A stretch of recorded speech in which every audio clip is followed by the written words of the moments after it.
Seperti yang sudah disampaikan oleh Mbak Prita Laura, pada selanjutnya kita akan memasuki sesi kedua, yaitu akan membahas tentang energy transition in building industry yang akan masih dipandu oleh moderator kita, yaitu Mbak Prita Laura.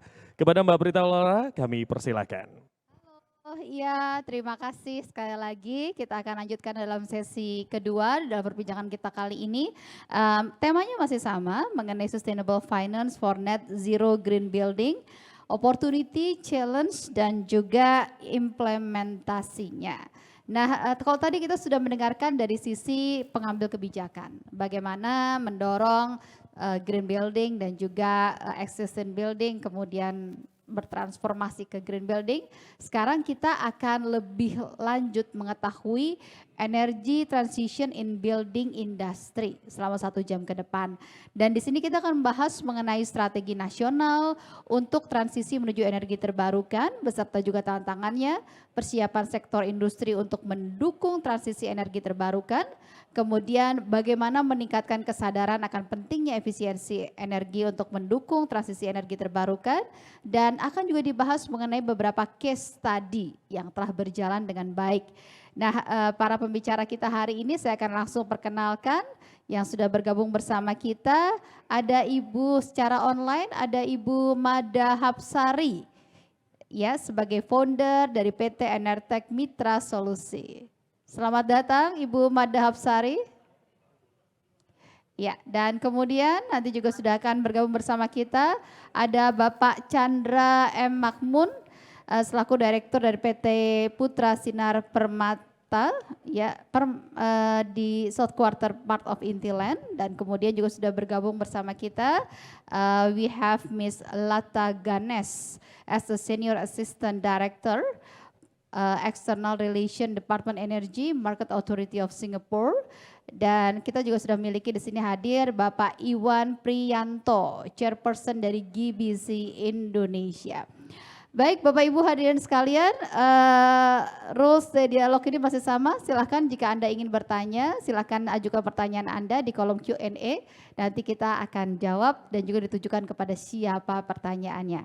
Baik, untuk pertama-tama saya akan persilahkan terlebih dahulu kepada Ibu Mada Hapsari untuk mempresentasikan lebih lanjut bagaimana strategi implementasi energi terbarukan di bangunan.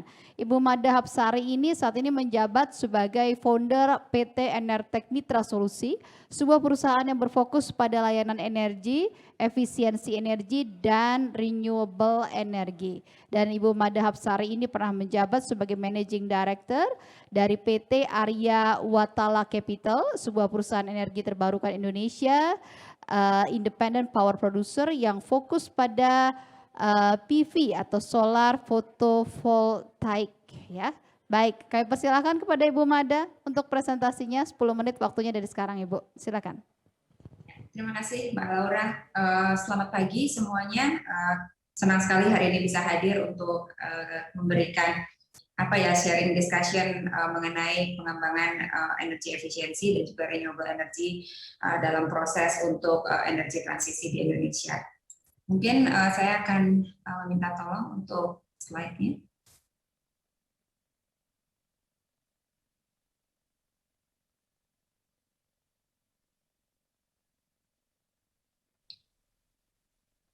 Ya, jadi perusahaan kami ini adalah Enertek Mitra Solusi. Kami bergerak di bidang energi efisiensi dan juga renewable energy, di mana renewable energy yang memang kami tawarkan pada gedung-gedung ini lebih kepada solar rooftop. Dan kemudian untuk di energi efisiensi sendiri kita memiliki beberapa produk yang memang relevan untuk mengurangi billing electricity pada gedung-gedung milik tenan kami, yaitu commercial and industrial building. Kemudian kami juga layanan kami adalah kami juga mempersiapkan untuk investasi. Kami juga melakukan energy audit sebelum kami melakukan kegiatan penggantian atau retrofitting equipment. Dan kami juga bekerja sama dengan teknologi provider, di mana memberikan solusi teknologi yang terbaik bagi gedung milik tenan atau klien. Selanjutnya. Nah, ini adalah 4 hal yang merupakan strong dari produk yang kami tawarkan, yaitu kami membawa investasi, kami juga melakukan operation and maintenance, sehingga selama masih masa kontrak berjalan, gedung tidak perlu khawatir ya bagaimana tentang operation dan maintenance dari equipment yang kami install. Kemudian juga kami menawarkan harga yang kompetitif, karena dengan itu kita bisa menarik minat bagi para pengguna, dan juga konstruksi dari bangunan atau equipment yang kami akan pasang itu juga sudah termasuk dalam skop pekerjaan kami. Selanjutnya, nah ini adalah bisnis model yang kami tawarkan kepada para klien kami, di mana kami membawa skema baru, yaitu menggunakan insurance sebagai salah satu tools untuk melakukan de-risking ya, atau pengurangan dari resiko gagal bayar dan gagal dari equipment failure gitu, jika terjadi ada penerapan teknologi baru dan sebagainya. Jadi kami berharap bahwa dengan adanya penggunaan skema yang baru ini akan membuka peluang untuk gedung-gedung untuk menjadi lebih green, di mana ini adalah target utama dari Green Building Council Indonesia, yaitu memperbanyak jumlah gedung di Indonesia untuk semakin green. Selanjutnya. Nah, ini adalah beberapa kegiatan yang kami lakukan karena memang saat ini Enertech berharap untuk menjadi salah satu enabler ya dari ekosistem energi efisiensi. Seperti tadi sudah didengarkan di pembicaraan yang sebelumnya, bahwa memang energi efisiensi masih menjadi kendala ya di Indonesia sendiri, di mana ekosistemnya belum terbentuk secara kuat. Nah, kami berharap dengan program-program yang rencananya kami akan jalankan, ini akan membantu untuk memperkuat ekosistem yang saat ini akan tumbuh. Nah, ada 3 hal yang akan kami kerjakan, yaitu kita akan menggunakan tadi seperti saya sampaikan, menggunakan skema baru, dan kemudian kita juga akan membuatkan mekanisme development dari energy saving insurance itu sendiri. Kemudian kita juga mengembangkan multi stakeholder engagement platform dan movement, di mana di sini kita berharap bahwa kita akan bisa meraih atau membuat kolaborasi dengan beberapa stakeholder yang memang sangat berpengaruh untuk kegiatan energi efisiensi ini sendiri. Kemudian kita juga melakukan capacity building, training, certification, dan juga talent dari development, atau kita ingin bahwa anak-anak muda semakin berminat untuk melakukan kegiatan energi efisiensi. Selanjutnya. Nah, untuk di kegiatan SOP ini, jadi ada beberapa hal yaitu yang kami lakukan, yaitu tahap awal kita melakukan feasibility study, kita juga melakukan identifikasi kepada engagement partner, di mana di sini adalah klien gitu ya, bahwa untuk mereka bisa mensupport adanya skema baru di Indonesia ini. Kemudian kita juga melakukan pilot project di salah satu klien kami yang saat ini sedang berproses juga, dan kemudian kita juga melakukan dokumentasi full report dari kegiatan kami di awal, dari mulai feasibility hingga masa kontrak berjalan. Selanjutnya. Nah, di sini juga kita akan melakukan kompilasi studi dari beberapa best practice di dunia gitu ya, untuk meningkatkan standarisasi atau SLA dari proyek ESI ini sendiri, karena memang energy saving insurance ini, karena tadi saya sampaikan masih baru, kami memerlukan benchmarking dari beberapa tempat yang sudah mengerjakan. Jadi kita mencoba melakukan replikasi dan kita berharap di Indonesia bisa berhasil. Kemudian kita juga meminta stakeholder komitmen dari para stakeholder untuk melakukan support ya terhadap energy saving insurance ini, baik itu dari sisi lembaga keuangan, lembaga asuransi, building owners, dan komunitas lain yang memang berkaitan erat dengan kegiatan energi efisiensi. Nah, kemudian yang lain adalah kita juga melakukan deployment kontrak dengan klien dengan progress dan monitoring. Jadi di sini kita juga menerapkan beberapa konsep, yaitu traceability dari carbon reduction itu sendiri, dan kemudian measurement dan verifikasi dari project atau proses yang sudah kita implementasikan. Kemudian kita juga melakukan product disseminated dan implemented gitu ya, artinya kita juga meng-acknowledge lah pihak-pihak mengenai program yang sedang kita jalankan. Selanjutnya. Nah, ini adalah yang di term yang program kami yang berikutnya adalah multi stakeholder engagement. Jadi kita juga melakukan diskusi dan komunikasi dengan pihak-pihak yang tadi berkaitan erat dengan energi efisiensi, di mana salah satunya Green Building Council merupakan salah satu stakeholder kami yang paling kuat, karena kami berharap bahwa dengan adanya peran dari Green Building Council Indonesia sendiri ini akan memperkuat gitu ya ekosistem yang ada di Indonesia, karena memang Green Building Council memiliki member yang cukup besar. Kemudian kita juga melakukan multi stakeholder engagement dengan memastikan partisipasi dari masing-masing pihak untuk kegiatan ESI partnership ini.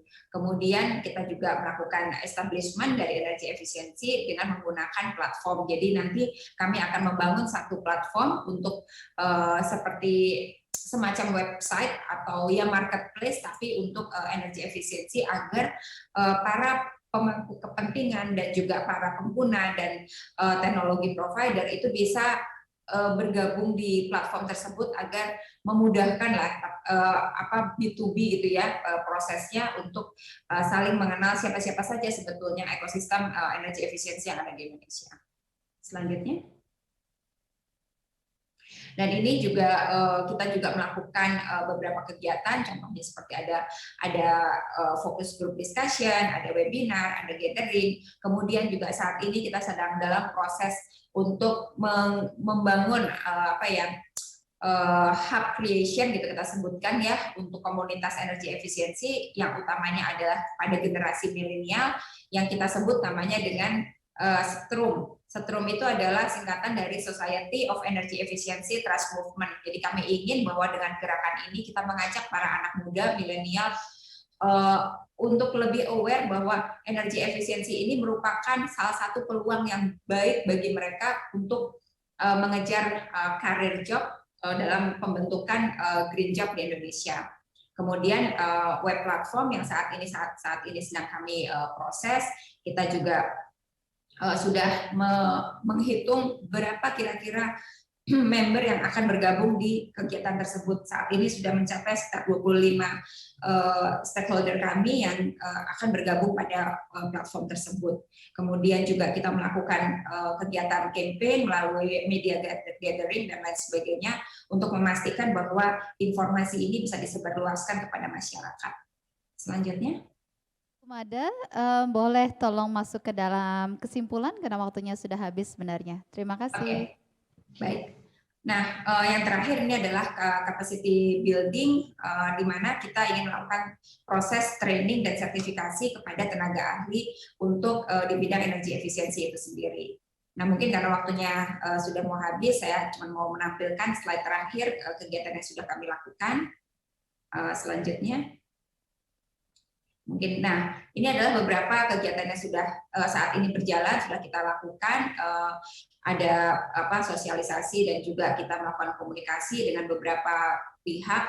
Dan di sini juga kami sudah melakukan intensif pembicaraan dengan Green Building Council untuk sama-sama mendevelop kegiatan energi efisiensi di Indonesia. Mungkin demikian dari saya. Terima kasih sebelumnya. Jika ada pertanyaan mungkin di sesi selanjutnya. Terima kasih. Selamat siang. Baik, terima kasih Ibu Mada Hapsari sudah menyampaikan apa yang dilakukan oleh Enertek Mitra Solusi. Selanjutnya kita akan beralih kepada Pak Chandra M. Makmun di sini selaku Direktur dari PT Putra Sinar Permaja South Quarter yang merupakan bagian dari Intiland. Baik, kami persilahkan Pak untuk kemudian menyampaikan. Mohon maaf. Selamat pagi, good morning. Oke, dia judulnya itu adalah Towards Net Zero Building a Developer's Perspective. Ya, kenapa penting developer perspektif ini? Karena kami di sini pertama adalah membangun bangunan, dan buildings itu adalah kontributor terbesar, salah satu yang terbesar dalam greenhouse gases ya. Jadi it's very important untuk bisa mencapai status net zero ini. Dalam membahas ini, saya sebetulnya memang sebagai developer kita harus menstudi dulu apa sih yang disebut net zero.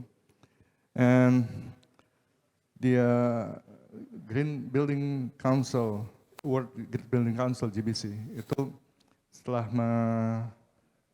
set sebuah target untuk limit ultimately ya 1.5 degree Celsius global warming temperature rise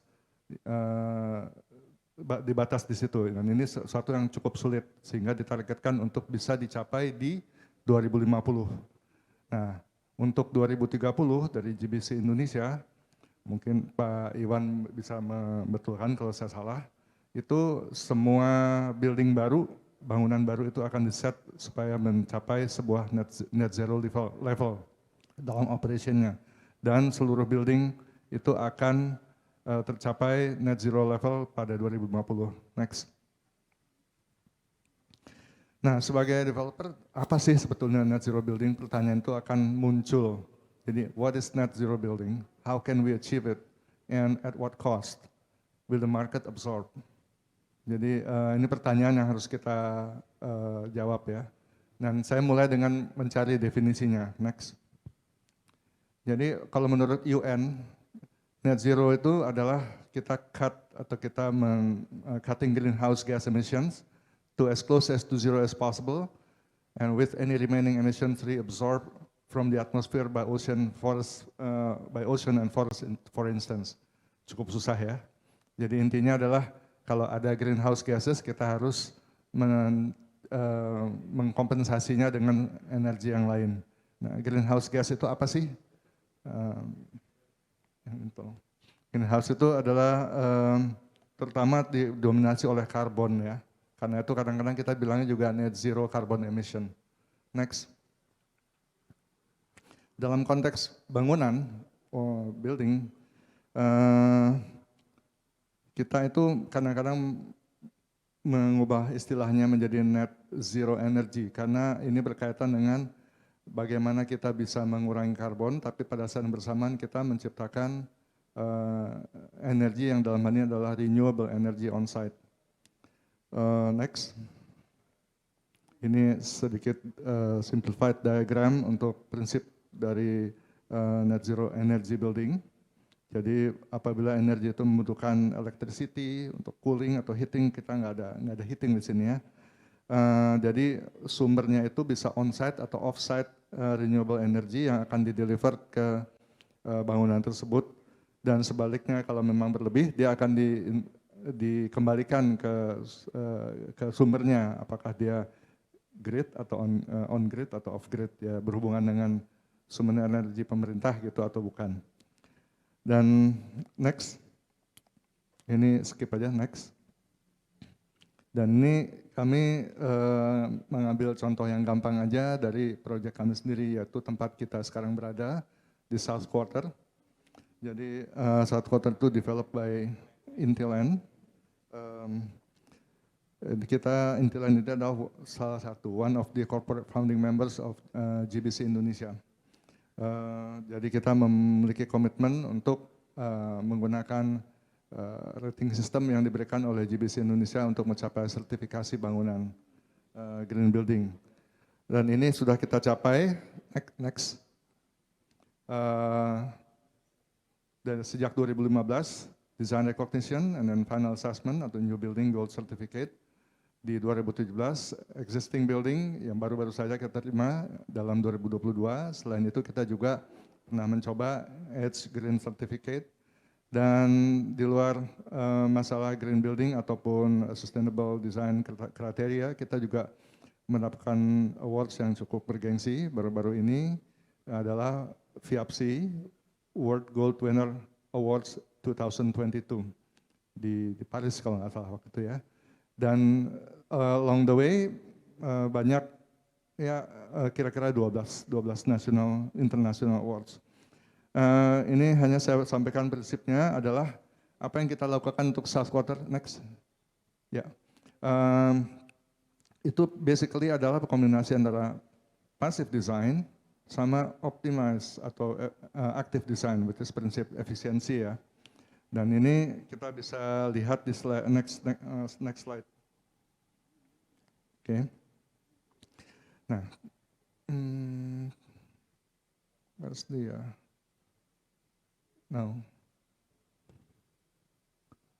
I think the picture is missing. Sebelumnya. Terus satu lagi. Ini sayang gambarnya hilang ya. Jadi passive design itu basically yang kita gunakan adalah building orientation, sun shading, double skin facade yang merupakan dua lapis skin dari building, yaitu double glazing yang di luarnya ada louvers. Ini tujuannya adalah agar bisa mengurangi panas matahari yang masuk ke dalam gedung. Dengan demikian akan mengurangi beban pendinginan. Lalu ada lagi active optimize, jadi kita memilih sistem mechanical electrical yang lebih efisien. Jadi prinsipnya adalah efisiensi. Other than the energy, we also have conservation, terutama dalam hal water, ya, reduce, recycle, dan kita juga harvest rainwater. Ini sayang gambarnya tidak ada ya. Next, ini ada gambar-gambar yang informatif sebetulnya. Lalu next. Ini ada sebuah analisis dari passive design itu sendiri. Kalau bisa kelihatan, you can see the difference between with and without the louvers. So with the louvers, you can still have the views, but the cooling load it's much reduced karena di-intercept oleh louvers itu ke dalam. Dan dalam operationnya, next, kita juga membuktikan bahwa dari intensity konsumsi energi untuk office itu, kita sudah di bawah standar yang ditetapkan oleh GBC Indonesia, yaitu dalam satuan kilowatt hour per square meter per year, di mana GBC Indonesia itu 250 dan kita sudah 230-an. So, ini adalah case study di mana kita memulai awareness kita dan implementasi dari green building terhadap bangunan kita sendiri. Mungkin kita one of the pioneer of the private sector yang bisa yang mau untuk komit untuk bisa menerapkan prinsip sustainable design dalam bangunan komersil di private sector. Next. So what's next? Kita memiliki Intiland ya. Intiland memiliki tentunya land bank, tapi bermacam-macam tergantung dengan pasarnya ya. Apa yang bisa kita bangun itu juga macam-macam. Saya hanya akan fokus terhadap my own project ya yang saya develop di South Quarter ini. Jadi in the future, this is you can see from the aerial view, there are 3 more phases of development yang potentially we can build 8 more buildings. So there are actually opportunities for the net zero buildings over here. Tapi ini adalah urban area, which is not much choice for renewable energy resource di sekitar. Jadi there is no geothermal mungkin, there is no hydropower, tapi we can still have other choice. Nah, what is the choices? Next. Oke, kita building developers itu selalu punya question dan concern. Jadi net zero energy building itu apa approach yang terbaik untuk bisa mencapai status net zero energy.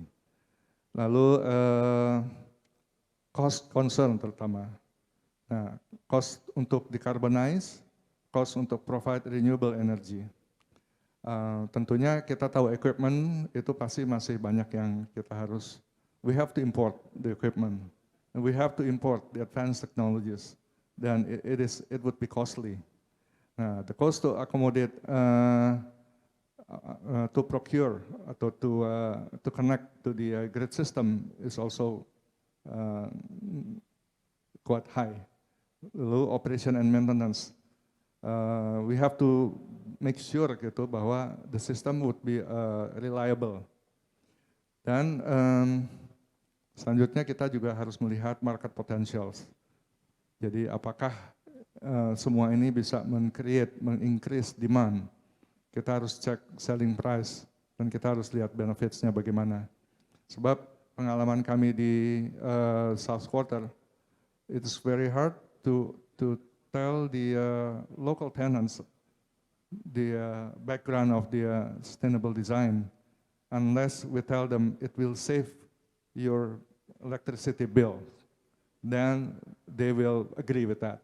Tapi berbeda dengan multinational companies, their head office, their policy from the head office actually will require the company to occupy the workplace that is sustainable follow the sustainable design. Jadi memang dari merekanya itu sudah sangat memiliki kesadaran untuk melakukan hal itu. Next. Nah, kalau kita lihat dari sini, PV atau photovoltaic itu mungkin the most common renewable energy technologies yang dimungkinkan. Ini masih kita harus dalami lagi ya. Other option itu seperti geothermal, wind power, microhydro dan sebagainya itu sangat sulit karena memerlukan sumber yang harus dekat dengan sumbernya. Kalau tidak, berarti untuk mentransport ke lokasi kita juga akan memiliki konsekuensi carbon footprint sendiri dan biaya yang lebih mahal. Next, ini kita skip aja, nggak ada gambarnya. Next. Oke. Decarbonization and renewable energy. Yang harus kita ingat di sini adalah itu harus masuk biaya untuk mendecarbonize the embodied carbon. Jadi yang karbon yang muncul pada saat masa konstruksi, bukan hanya operation. Sebab itu juga sesuatu yang harus dikompensasi, ya, with the renewable energy. Next.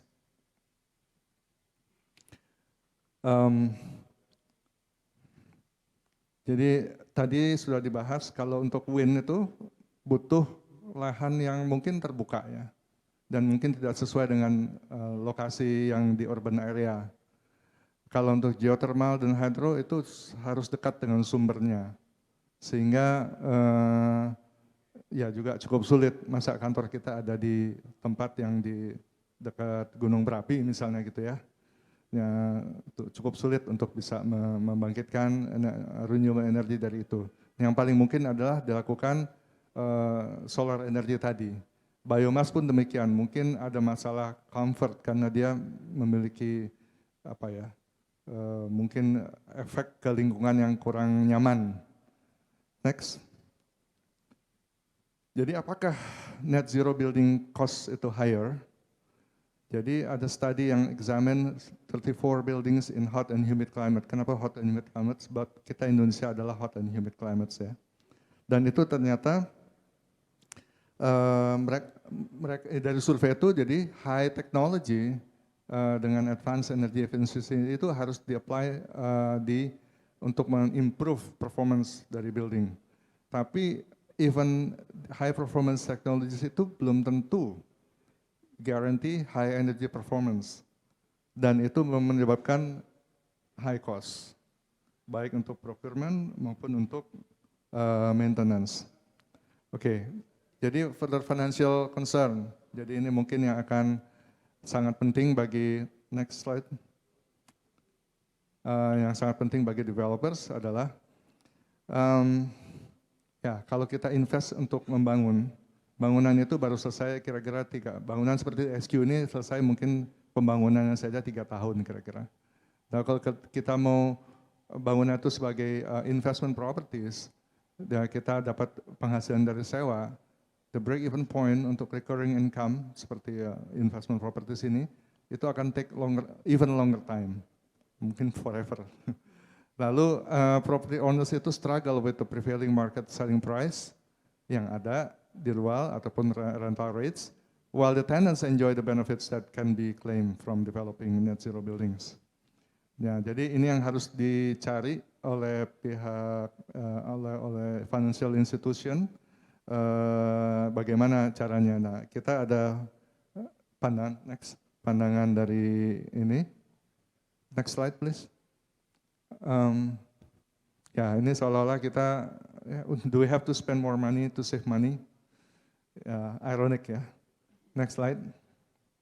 Oke, green financing from a financial institution. Saya memakai istilah green financing, padahal apakah itu ada istilahnya atau enggak, saya belum tahu Pak Iwan. Jadi kita harus mendapatkan sebuah competitive lending rate for bridging or construction.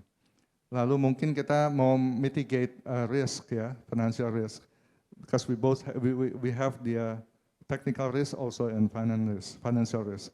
With joint operations maybe, ya sama sebetulnya, mereka pun akan butuh green financing. Dan satu skim yang cukup menarik yang katanya sudah dikerjakan di beberapa proyek di Indonesia ini, yaitu building own operate. Jadi building ini maksudnya install ya. Jadi ini berlaku untuk photovoltaik ya. Mereka install photovoltaik di sebuah proyek. Jadi pemiliknya photovoltaik ini dia menginstall, dia masih memiliki own dan dia operate. So when the equipment produce electricity, for example, then si ininya owner of the building yang ada peralatannya dia membayar biaya electricity-nya. Seperti orang minjem sewa genset lah kira-kira, kayak begitu. Nah, ada insentif mungkin tax dan regulation insentif. Jadi kemudahan dari regulation yang ini memang harus menjadi pembicaraan yang ya para regulatori yang harus memberikan insentif yang menarik untuk mencapai hal ini. Ya mungkin sebagai ini terakhir, slide yang terakhir adalah contoh beberapa net zero buildings around the world.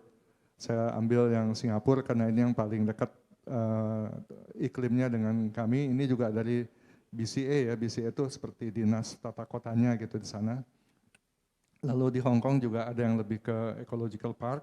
Yang paling menarik ada yang sebelah kanan, karena agak-agak mirip sama South Quarter ya. Nah ini kelebihannya ini, tapi climate-nya beda. Ini adalah Unisphere di Maryland. Building ini memiliki lebih kurang 3.000 PV photovoltaik dan menghasilkan surplus energi yang dia bahkan bisa ekspor that energy to yang pihak luar. Dan dia memiliki satu hal yang sangat langka, yaitu dia memiliki geothermal wells karena dia dekat dengan sumbernya, sehingga heating untuk mereka perlu heating itu praktis operationnya itu almost zero carbon, mereka klaim seperti itu. Ya ini menarik, tapi situasinya tentu khusus. Nah kalau di kita ini tetap harus kreatif ya untuk bisa mencapai atau menghasilkan renewable energy sehingga bisa meng-offset si greenhouse gases yang sudah dihasilkan dari pembangunan maupun operation dari building. Baik. Demikian presentasi dari kami. Terima kasih. Baik, terima kasih banyak Pak Chandra Makmun, Direktur dari PT Putra Sinar Permaja South Quarter, dari part of Intiland. Tadi kita sudah lihat ya tantangan-tantangannya ya. Bagaimanapun ini adalah masalah harga keekonomian lagi-lagi ya Pak ya, itu menjadi tantangan utama yang harus dipecahkan. And next we have Miss Lata Ganes as a Senior Assistant Director, External Relation, Department Energy Market Authority of Singapore. Please welcome Miss Lata Ganes for your presentation. Thank you. Can you hear me? Are you able to hear me? Because I'm not able to turn on my video. Okay, let us help you with the video. Okay, thank you. Uh,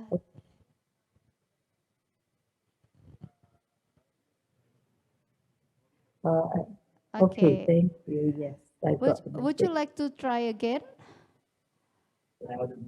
to open your video?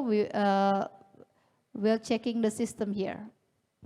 Yes, I just got the message, but I also tried to switch it on. It's not coming on. Okay. Okay, we'll try to fix it. While at the time, you can start the presentation if you don't mind. Yeah.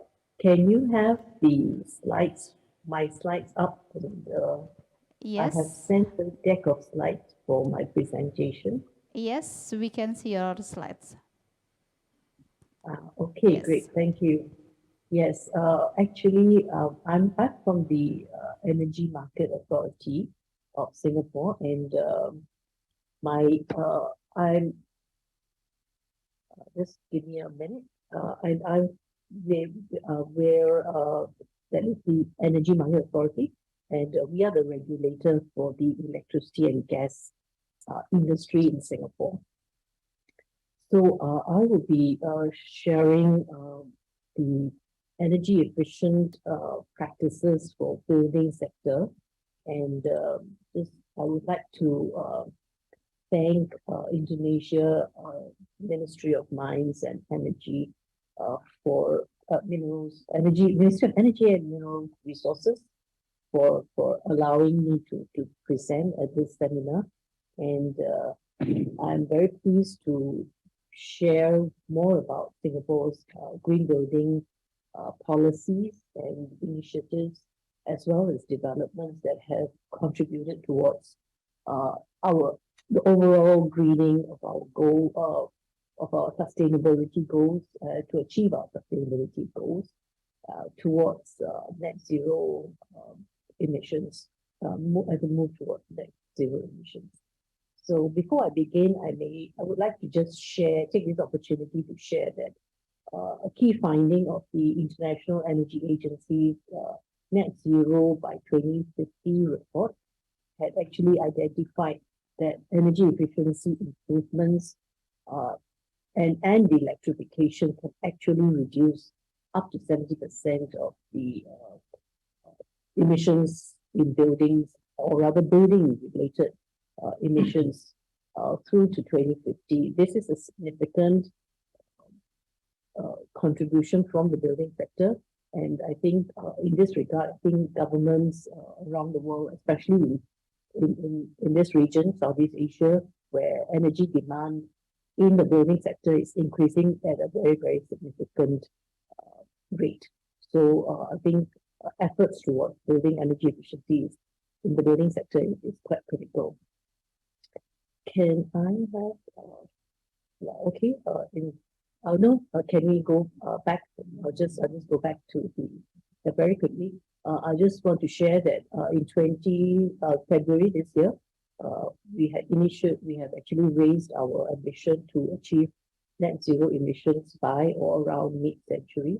This is actually guided by our Green Plan 2030, which is full of government movement by all the sectors, which includes the power sector, the industry, the transport, even households and the building sector. So all the sectors have been identified, and they are coming up with initiatives and measures to ensure that our green plan achievements, to come up with a implementation roadmap to achieve our net zero emissions target. As you can see, there's the energy reset pillar in the green plan, which is where our contribution from the energy sector will contribute towards the emissions reductions for the country. So as many of you may already know, Singapore is highly urbanized. Buildings account for a good 20% of the emissions, more than 20% of the emissions, carbon emissions. So the tall order can be need to step up our, I think there are a number of initiatives that have to be implemented to achieve this, to ensure, to bring this down. Can I have the next slide, please, just to share the building landscape before I go into the initiatives? Just want to share that Singapore, like Jakarta and many of the cities in the region, is very hot and humid. Land, of course, is very scarce. We have a very limited land, so that leaves us with very limited renewable energy resource options. So the only way is to develop high-rise, and we are highly, very densely populated in terms of buildings. In terms of roof space, we have implemented rooftop solar PV schemes and initiatives, but as you can imagine, it is also competing. This also competes for space in Singapore because the rooftops is also used for other purposes, like now there's also, we also have other targets like food, in terms of developing food greening the rooftop, where there is also farming that happens, takes place. There's also active measures to increase the food production, and the rooftops are also being used for such purposes. So there is it is getting quite challenging, where the PV rooftop, solar PV is competing against other usages. In addition to food production, there's also the services, the facility management services that's normally placed on the rooftops. So this is also a challenge for us. And also, of course, we have the lifestyle where there's a huge reliance on air conditioners because of the very humid and hot climate. We will move on to the next slide, please. Thank you. Okay. So identifying that we have a challenge. I think the Building Construction Authority, who is the who oversees the building sector, they have identified that sustainable urban planning is need to be stepped up, and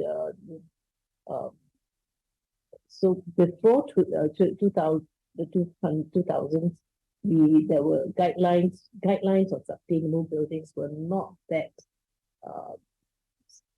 not that many, and it was quite limited.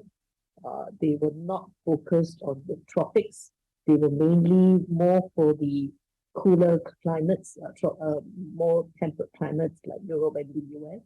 So I think identifying these challenges, the BCA, our Building Construction Authority, developed our own sustainable building guidelines that was more suitable for the tropics, the Singapore climate.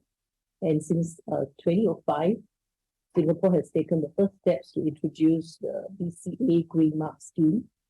And since then, we've had about four revisions to this green plan, and each one of them have been an improvement in terms of Green Mark ratings. As you can see, by 2030, we hope to achieve 80% of the gross floor area to meet the Green Mark rating. Can I have slide 5, please? Yeah. So as I was saying, the Green Mark rating is our target is to achieve 80 by 2030. What does that mean? Basically, it means that we want to have 80% of the buildings to be green, and steps are already put in place. We are stepping up our pace to ensure that the greening of our buildings happen. And right now, we are somewhere around 50% of the green buildings gross floor area have achieved this Green Mark rating. So there's another 30% to go to achieve this 80% of buildings by 2030. So we have another 8 years to make sure that it happens. And as we do that, we are also raising our sustainability standards for building. The other 80 is that 80% of the new developments by 2030 must be, or will need to be, super low energy buildings. The mainstream over the past year, about close to 7% of our new developments have been certified as super low energy building. Mainstream performance of these buildings. So this has become almost mainstream. SLE performance of new buildings has already become almost mainstream. So majority of the new development would be achieving today's SLE performance standards by 2030. Then the other 30%, the third 80% target is that is for all our best-in-class green buildings to push the boundaries to achieve 80% improvement in energy efficiency by 2030. So this will mean achieving 65 to 70% energy efficiency improvement. This is a tough order, but I think through research, more innovation, and then implementing these findings, we really hope to achieve this the 80% improvement in efficiency. Could I have the next slide, please? Yes, thank you. So as I was mentioning, the Super Low Energy Program was launched in 2018, and this is basically to encourage cost-effective as well as energy-efficient buildings. The main reason why we need to be energy efficient for Singapore is that bulk of our energy is imported. I mean, almost all our energy is imported. So it is very critical that we be as efficient as possible for buildings which are one of the largest consumers of power, especially the air conditioning technology. Yeah. So we have rolled out a couple of roadmaps, technology roadmaps, especially leveraging. I'll mention some of the some of the R&D work that has been done to leverage on our innovation. We have the Green Building Innovation Cluster. There's also the Green Mark for SLEs, where this is a recognition of projects to encourage them to be deployed in larger numbers. And then also collaboration with industry capabilities and awareness, raising of their awareness through the SLE this building smart hub. Yes, So, Miss Lataganes, I'm sorry I have to remind you about the time. Actually, the time is finished. Yeah, would you like to Okay. go to the conclusion? Thank you. Okay. Can I then go very quickly to slide number 9 and 10 then? Maybe very quickly.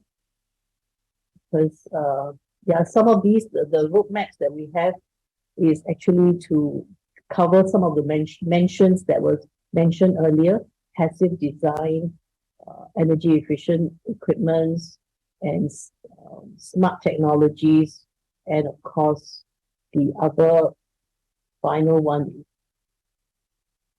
renewable energy, utilizing renewable energy such as solar PV panels. So this is a very simple overview about Smart Hub, where they're using technology, different new technologies. They're using smart tools like AI and as well as more of smart grid technology, so that they can better meet the energy efficiency standards set by DPC, which is going to be tightened as the years go by. And maybe I'll just come to the last slide number 10. As I just want to share that there is this Skylab, where the Building Construction Authority carries out many of its R&D tests so that they can continuously improve the capability of the industry, and also at the same time improve the benchmark to raise the benchmark to a higher level. So these are all new technologies that's being tried out in this BCA Skylab. and so that we need to push the boundaries for improving energy efficiency in the building sector. So with that, I think I will come to an end. Thank you. Yeah. Thank you, Ms. Lata Ganes, for your insightful presentation. Oke, we will go to the next speaker. The berikutnya kita sudah hadir bersama kita Pak Iwan Priyanto yang merupakan chairperson dari Green Building Council Indonesia, member dari World Green Building Council. Ya, silakan Pak Iwan dengan presentasinya, Pak. Baik, terima kasih Mbak Prita. Terima kasih. Bisa ditayangkan, tolong langsung saja. Ya, terima kasih. Ya, dalam kesempatan ini, sebelumnya judulnya dulu ya mungkin. Ya, sebentar ya. Dalam kesempatan ini saya ingin menyampaikan kembali lagi mengapa financial sector itu harus dilibatkan dalam upaya energi transisi dan khususnya dalam pengembangan, terutama dalam pengembangan perumahan pemukiman. Ya, lanjut silakan. Yang pertama tentu kita harus mengingat lagi bahwa carbon emission yang dihasilkan karena global warming itu 76% adalah dari menghasilkan karbon dioksida. Dan klik lanjut. Dan hampir 39% itu datang karbon emisi dari sektor bangunan. 28% dari building beroperasi dan 11% dari material bangunan itu sendiri. Material bangunan, jadi sebelum apa-apa arsitek itu sudah bikin dosa asal ya. Waktu dia saya mau pakai ini udah ada kandungan karbonnya. Jadi itu suatu kondisi yang sulit Mbak Prita. Dan sisanya kita bisa lihat industri dan transportasi. Next, lanjut. Juga resources yang lain kita butuh 35% energi dunia, 12% air dunia dan menghasilkan sampah hampir 25%. Dan juga tadi emisi dihasilkan hampir 39%. Lanjut. Ya. Nah, sedemikian pentingnya sehingga tadi disampaikan oleh Pak Chandra juga, disampaikan juga tadi bahwa World Green Building Council antara lain sudah mencanangkan bahwa seluruh bangunan baru tahun 2030 harus kondisinya udah net zero. Apa artinya net zero nanti saya sampaikan berikutnya. Tapi net zero dalam dua kondisi, yaitu dari operational carbon yang tadi 28% itu dan dari embodied carbon. Nah, jadi total net zero sebetulnya pada tahun 2030 untuk seluruh bangunan baru. Jadi kalau sekarang di Indonesia kita akan bikin bangunan baru, tidak bersiap untuk net zero, kurang lebih 10 tahun lagi sudah dianggap obsolete bangunan itu. Mungkin implikasinya kita tahu ya, kita banyak agenda-agenda besar di Indonesia mau membangun bangunan baru, itu tiba-tiba jadi obsolete Mbak, kalau kita tidak mencanangkan hal ini. Dan di tahun 2050 semua bangunan harus kondisinya net zero. Nah, ini berarti suatu agenda yang besar yang sangat sulit untuk dilakukan kalau dengan kondisi business as usual. Semuanya harus dilakukan dengan perubahan radikal untuk sampai ke arah situ. Next, lanjut. Nah, sedemikian pentingnya kita berkaca kepada Paris Climate Agreement. Ini di COP21 di Paris pada tahun 2015, itu ada 3 kesepakatan penting sebenarnya. Yang biasa didengar yang satu aja. Yang satu itu adalah mitigasi, jangan sampai di akhir abad average temperatur bumi itu melampaui 2 derajat Celcius. Artinya di pertengahan abad harus tidak melampaui 1,5 derajat Celcius. Artinya lagi harus di-slice emisinya hampir separuhnya. Artinya lagi harus dicapai kondisi net zero pada 2050. Itu sebetulnya, ini mandat dari Paris Climate Agreement. Indonesia termasuk yang meratifikasi Paris Climate Agreement. Hampir semua negara. Kecuali negara yang sangat ajaib aja yang enggak meratifikasi ini. Lalu yang kedua disampaikan bahwa mengetahui bahwa perubahan iklim sudah mulai terjadi, maka setiap pembangunan itu harus bersifat adaptif terhadap iklim, ancaman perubahan iklim yang kontekstual sesuai di tempatnya. Biasa banjir maka bikin bangunan yang harus bisa hidup dengan air, misalkan dan sebagainya. Banyak sekali hal yang harus kita bisa lakukan. Itu yang kedua. Jadi itu adaptasi. Nah kemudian yang ketiga, nah ini yang jarang sekali didengar adalah sektor finansial harus menyelaraskan aliran dananya itu untuk mencapai tujuan 1 dan 2. Ya. Klik, coba diklik. Nah, jadi kalau silakan diklik lagi. Ya. Jadi di sini kita lihat ada mitigasi, adaptasi dan kemudian klik lagi, satu lagi. Nah, di sini ada yang namanya sektor finansial. Nah, sektor finansial bisa dikatakan dalam konteks ini kita bicara sebagai suatu climate finance. Itu istilahnya sustainable bond, sustainability social bonds, dan sustainability bonds antara lain ya dari berbagai hal. Nah ini harus ditujukan untuk 2 hal itu.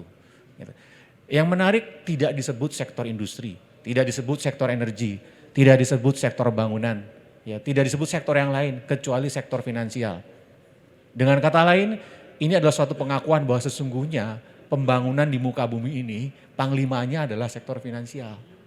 Ya, ini implikasi konotasi dari ini, dunia tuh diam-diam mengakui hal ini sebenarnya. Jadi kalau tidak disetel yang namanya sektor finansial, arah dan orientasinya, maka ya kita akan seperti biasa saja. Tapi kalau sektor finansial betul-betul melakukan reorientasi dengan sangat seksama, maka dunia mungkin bisa diselamatkan. Ya, lanjut, next. Nah, bagaimana komitmen sektor finansial? Cukup menarik semenjak COP26. Kemudian ada sekitar 450 firma dari 45 negara itu berkomitmen mengumpulkan dana menggalang hampir 130 triliun USD. 130 triliun USD itu kalau gambarannya hari ini GDP dunia itu 85 triliun USD. Jadi besar sekali Mbak Prita. Tapi memang akan didisbursenya selama 1 dekade gitu ya. Tapi tetap itu angka yang luar biasa besar. Sayang kita ada perang Ukraine dan perang Rusia Ukraine. Ini agak mengganggu komitmen ini. Tapi yang jelas komitmen ini jelas besar. Dan maka tidak heran sepulang dari COP26 menurut saya gema tentang hal ini di Indonesia cukup kuat. Yaitu ada namanya green economy, Pak Jokowi mencanangkan, Bu Sri Mulyani dengan jelas menyatakan hal itu. Dan sekarang hampir sektor finansial semua lagi bergegas-gegas untuk menjadi jagoan dalam hal menyalurkan dana-dana untuk sustainable fund, sustainable development semacam ini. Jadi ini peluang.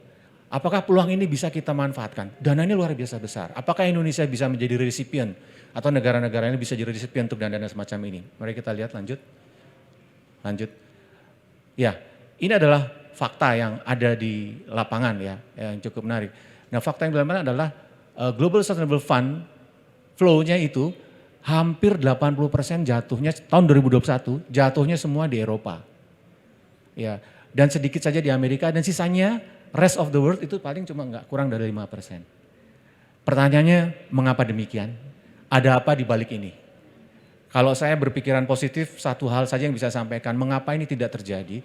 Karena di tempat lain, karena ekosistem yang diharapkan supaya dana sustainable fund itu bisa mendarat dan kemudian beroperasi di negara yang bersangkutan itu tidak lengkap, tidak memadai dan kurang andal.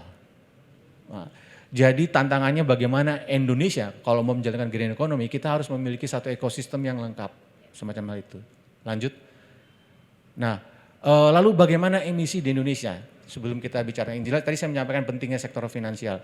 Emisi Indonesia, sesuatu yang tadi disampaikan pada saat pembukaan pidato saya, itu ternyata terbesar emisi itu dari sektor bangunan dihasilkan dari sektor rumah tangga. Dan itu bahkan dalam proyeksi energi sampai jangka ke depan seluruh sektor rumah tangga itu jauh lebih besar dari sektor yang lain. Nah ini artinya apa? Bukanlah sektor bangunan komersial. Bukan bangunan-bangunannya yang bukan bangunannya Pak Chandra misalkan di South Quarters Macin bangunan komersial. Saya berpikir awalnya Pak Chandra waktu saya pertama kali masuk di Green Building juga saya pikir bangunan inilah komersialnya yang paling mengemisi paling besar. Tapi ternyata kalau dihitung basisnya volume maka itu tidak ada apa-apanya dibandingkan housing sector. Dan housing sector lagi menariknya 80% itu dominasi emisinya dari sektor affordable housing. Yaitu pelanggan PLN yang 2.200 sampai 950. Jadi yang 950 sampai 2.200 atau namanya pelanggan R1. Itu yang terbesar mengemisikan karbon. Nah, artinya paling besar mereka yang justru di piramid yang bawah. Mereka yang selama ini yang objek untuk harus diberdayakan. Nah, siapa yang akan memberdayakannya? Dan bagaimana tahu dikaitkan dengan sektor finansial yang disampaikan tadi, finansial adalah panglimanya.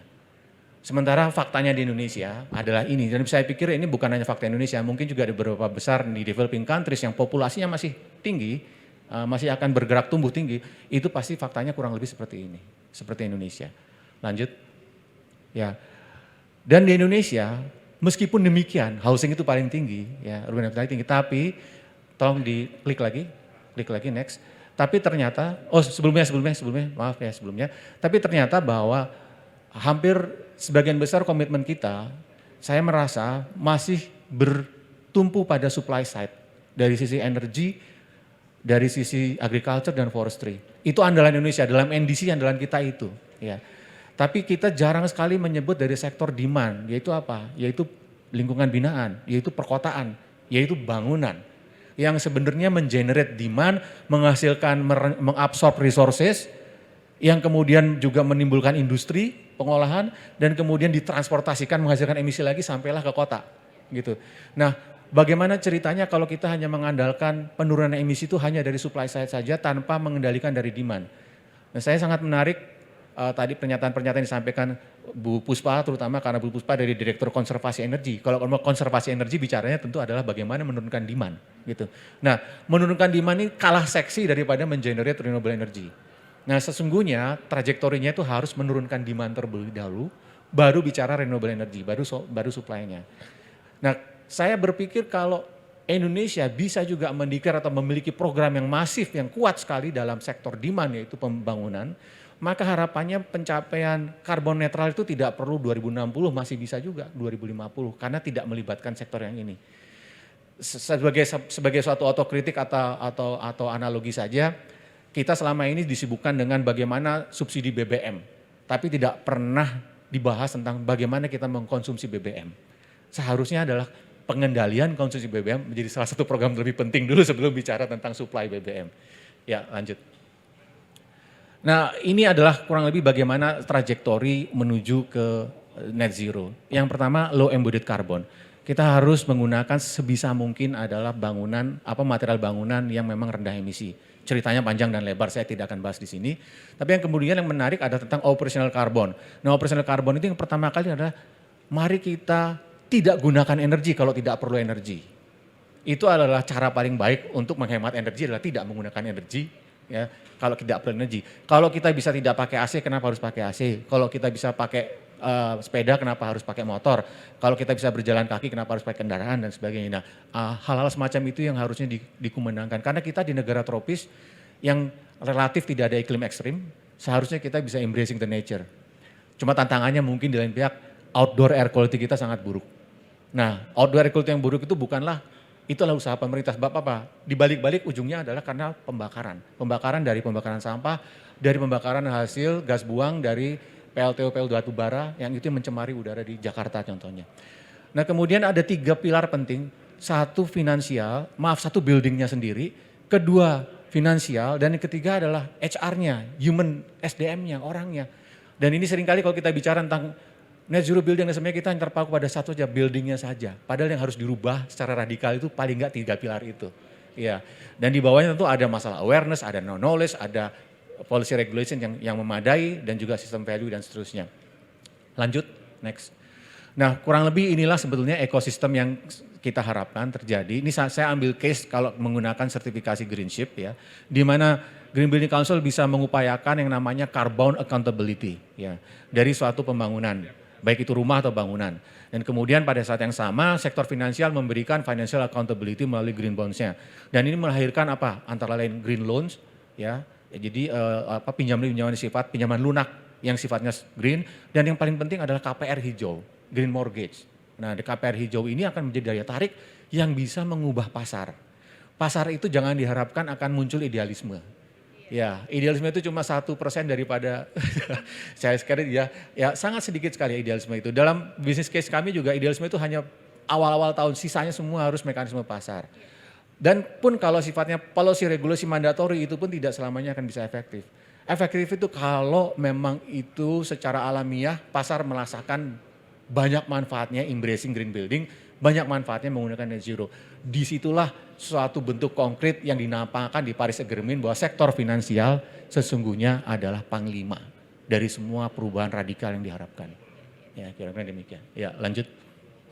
Apa yang bisa dilakukan? Tadi saya katakan carbon accountability dan financial accountability. Dari sisi carbon accountability, Green Building Council dan seluruh sektor bangunan konstruksi termasuk saya kira otoritas, Kementerian PUPR dan sebagainya bisa mengupayakan nomor 1 adalah quality passive design.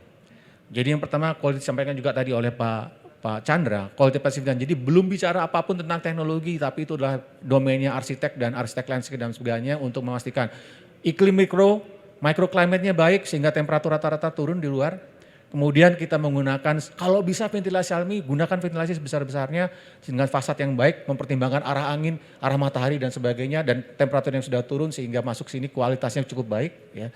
Kalau tidak pakai AC pun kita harus menggunakan passive design yang memblok justru radiasi matahari yang langsung dan sebagainya ya. Itu adalah namanya passive design.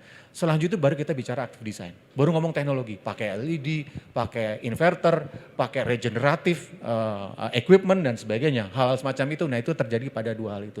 Sehingga seperti disampaikan tadi dalam pengalaman Singapura, super low emission itu terjadi dari kombinasi passive design dan active design dan menggunakan material yang low emission. Baru setelah ini semua kita lakukan, puasa ini kita lakukan dengan seksama, baru bolehlah kita bicara renewable energy. Kira-kira demikian. Jadi inilah roadmap-nya ke arah yang namanya sustainable housing. Harapannya nanti di ke depan di sesi yang berikutnya akan banyak pembicaraan mengenai hal ini, terutama dari kepentingan dari affordable housing, otoritas di affordable housing, juga dari sisi sustainability fund. Saya kira itu dari saya, terima kasih.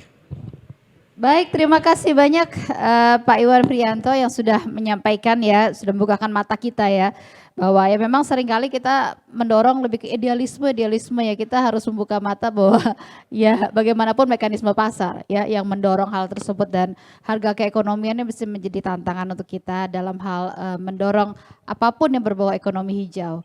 Nah, sekarang kita sudah ada dua penanya yang bergabung bersama kita. Saya akan langsung bacakan untuk penanya pertama ini dari Vidi Papare. Bagaimana strategi dari GBCI agar setiap gedung Pemda, baik gedung baru maupun gedung lama, terutama daerah yang masih sulit dijangkau, bisa mengimplementasikan konteks net zero? Nah, bagaimana nih Pak Iwan? Apakah itu sesuatu yang doable atau setidaknya bisa didorong? Ya, ini isu yang paling besar sebenarnya yang menjadi tantangan kita bersama. Saya menyampaikan bahwa di sektor yang sudah di dalam piramida yang paling bawah, affordable housing, kita tidak lagi bisa bertanya tentang seberapa besar lagi mereka bisa berkorban. Tapi seberapa besar kita bisa memberdayakan mereka. Karenanya kami menyiapkan satu sistem rating untuk bisa mengukur assessment, karena tidak bisa kita self claim ya, wah saya udah net zero bangunan saya. Kata siapa? Kata ibu saya, kata bapak saya, kata tetangga saya. Harus ke atas independen yang mengatakan bahwa memang dia net zero. Nah, disinilah fungsinya Green Building Council dalam hal ini dengan rating-rating yang kami terbitkan. Kami menerbitkan satu rating yang sangat sederhana yang namanya Greenship Net Zero Healthy. Sangat sederhana, kami karena melihatnya hanya sistemik dan kita hanya lihat di ujungnya saja, yaitu indeks konsumsi energinya berapa, dan kemudian nanti ujungnya kita bisa nilai apakah yang bersangkutan sudah super low emission, ya, namanya net zero ready bagi kami. Dan kemudian baru bicara punya komitmen berapa untuk renewable energy. Idealnya renewable energy itu bukan dihasilkan oleh sektor bangunan, bukan dilakukan oleh sektor bangunan, tapi dulu itu dari sektor energi, sektornya Mbak Mada dan teman-teman tadi itu. Artinya apa? Sektor energi ini kalau harus bikin solar farm di tengah kota, berapa harga per meter persegi tanah? Jauh lebih mahal dibandingkan per meter persegi solar panel. Tapi kalau kerjasama dengan building, maka building menyediakan atapnya, sektor energi yang melakukan solar farming di atas atap-atapnya bangunan. Contoh semacam itu. Terjadi kolaborasi yang baik, sektor bangunan akan membayar listrik lebih murah, karena dia sebagian juga memproduksi listrik, tanpa perlu menyediakan modal, capex tidak ada. Sementara sektor energi, dia tidak perlu membebaskan lahan, dia perlu memiliki suatu sistem yang sangat baik yang bisa mengintegrasikan rangkaian solar PV yang ada di atap itu menjadi satu perusahaan energi. Jadi di Jakarta ini bisa bikin perusahaan energi sesungguhnya, basisnya itu. Contoh itu, yaitu perkawinan yang paling baik. Dan tentunya ujung-ujungnya harus murah semuanya. Dan sebisa mungkin bisa sedigital mungkin. Nah itu sebenarnya salah satu strategi yang sedang kami laksanakan. Strategi untuk memberdayakan masyarakat yang masih begitu banyak itu butuh dana yang tidak kecil. Betul. Dan kami sebagai organisasi nirlaba, dengan cara-cara nirlaba Pak, Mbak mengusahakannya. Jadi harapannya memang akhirnya banyak sekali yang juga teman-teman, terutama pemain-pemain industri besar tersentuh dan terketuk, dan juga dana-dana besar tadi yang disampaikan itu harusnya bisa turun untuk memberdayakan sektor yang paling di piramida terbawah ini. Ya. Kira-kira begitu Mbak. Baik, terima kasih Pak. Jadi memang kita punya banyak gedung ya di kota atau pasti sebenarnya bisa menjadi farming ya untuk ini suatu juga hal yang baru yang bisa disinergikan. Berikutnya ada pertanyaan dari Subuki. izin tanya Bapak, Ibu, apakah ada regulasi terkait berapa persen energi kapasitas PLTS atap yang tidak melebihi dari kapasitas pembebanan jaringan yang diizinkan sesuai kajian teknis dari PLN itu sendiri? Pak Bu Mada ya, Bu Mada bisa menjawab terkait hal ini, Bu Mada? Ya, terima Silakan, Bu kasih Mada. atas pertanyaannya. Jadi mengenai berapa maksimum pemasangan solar atap itu untuk saat ini yang masih diperkenankan itu adalah 15% dari daya terpasang. Dan itu pun juga nanti harus melihat berapa konsumsi dari building tersebut. Jadi 15% itu nanti dilihat dari konsumsinya karena kadang-kadang daya terpasang itu bisa jauh lebih besar daripada konsumsinya itu sendiri. Jadi itu yang sekarang menjadi batasan atau peraturan dari PLN. Terima kasih. Baik, terima kasih Bu Mada. Baik, ada ingin menambahkan mungkin dari Pak Iwan, silakan.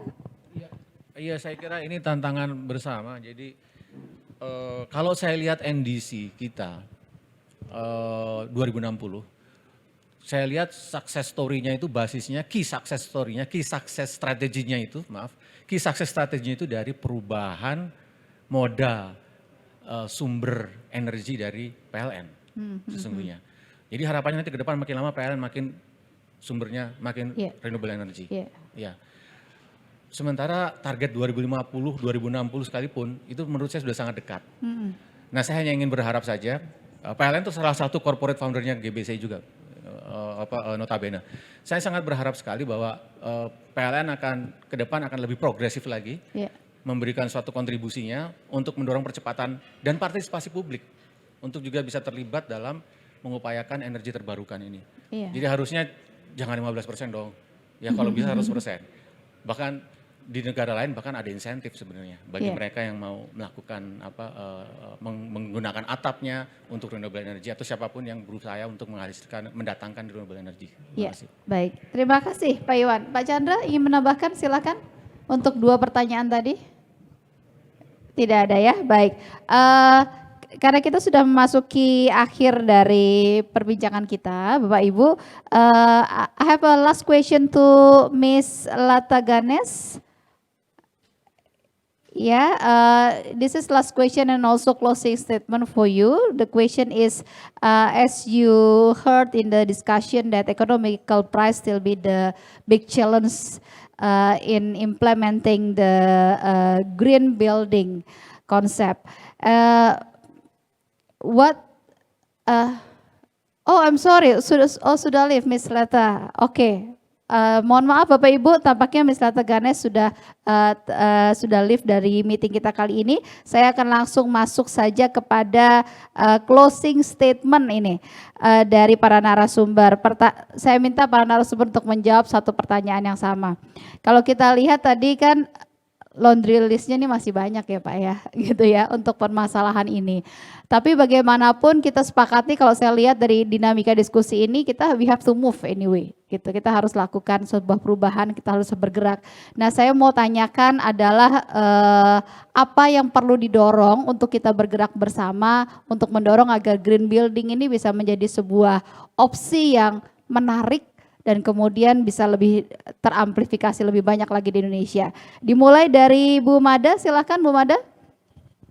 Ya, jadi saya rasa memang untuk kita bergerak bersama yaitu adalah perkuatan ekosistem di Indonesia itu sendiri. Itu kenapa saya merasa bahwa dengan adanya kegiatan seperti ini sama saja mengafirmasi sebetulnya betapa memang energi efisiensi menjadi salah satu hal yang paling penting untuk dalam proses energi transisi di Indonesia seperti ini. Terima kasih Mbak Prita. Terima kasih banyak Bu Mada Hapsari. Pak Chandra silakan. Terima kasih.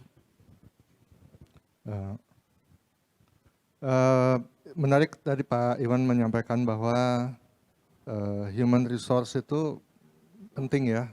Jadi mulai dari sana dulu,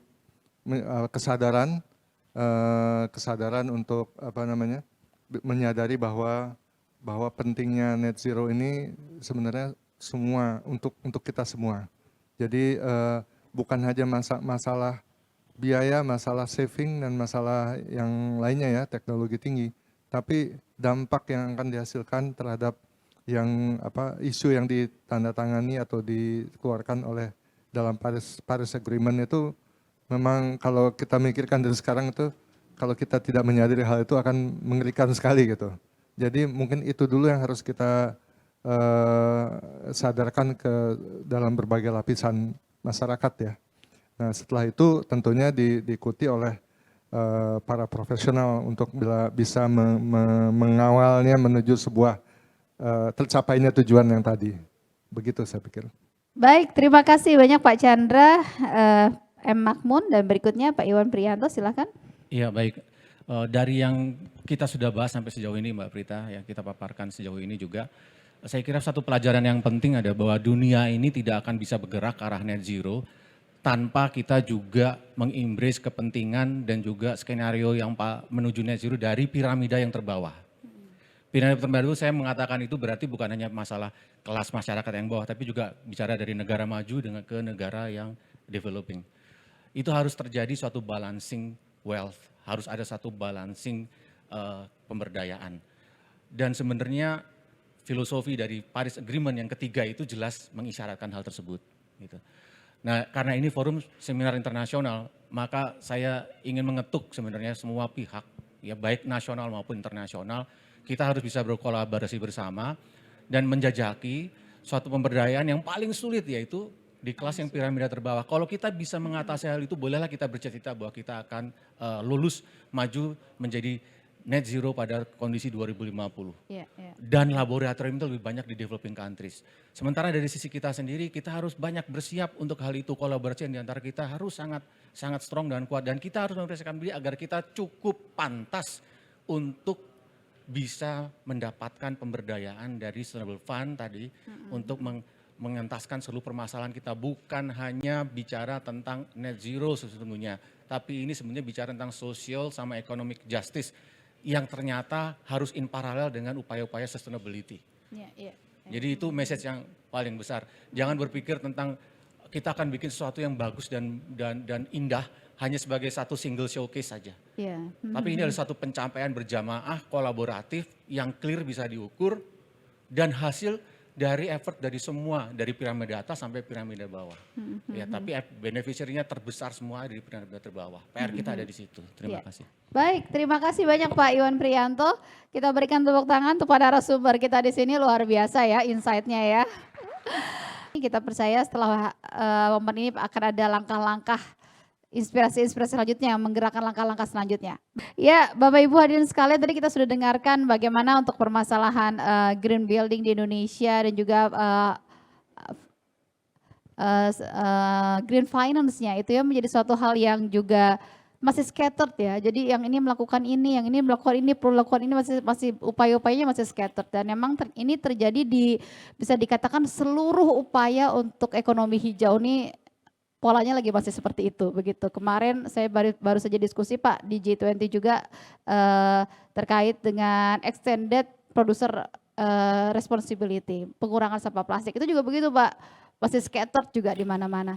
Jadi memang pada intinya ketika scattered ini kita tidak bisa semua harus saling mendorong tampaknya Pak ya, apa yang lakukan teman-teman di sini, teman-teman GBC ini dengan mendorong, kemudian pemerintah juga mendorong, dan kemudian pasar juga mendorong, ini industri juga terus mendorong, kemudian konsumen juga lebih cerdas begitu ya.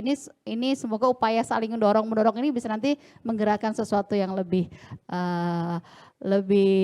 substantif ya untuk kemudian kita mencapai target net zero Indonesia. Terima kasih untuk diskusinya dan insight-nya selama ini, dan terima kasih juga untuk Bapak Ibu hadirin sekalian yang sudah bergabung bersama kita. Satu kata, jangan pernah berhenti mendorong dan bergerak ya, karena pasti suatu hari akan ada hasilnya. Saya akan kembali lagi kan ke diskusi kita hari ini, acara kita ini, kepada MC kita ada Mas Said Umar. Kami persilakan Mas Said, terima kasih. Terima kasih banyak Mbak Prita, dan tentunya para hadirin yang juga menyaksikan melalui Zoom webinar pada kesempatan hari ini. Tentunya sangat menarik sekali pembahasan yang telah dibahas oleh para narasumber kita di sesi pertama maupun di sesi kedua. Dan sekali lagi menarik sekali apa saja yang telah dibahas tadi, tentunya mengenai sektor energi pada bangunan.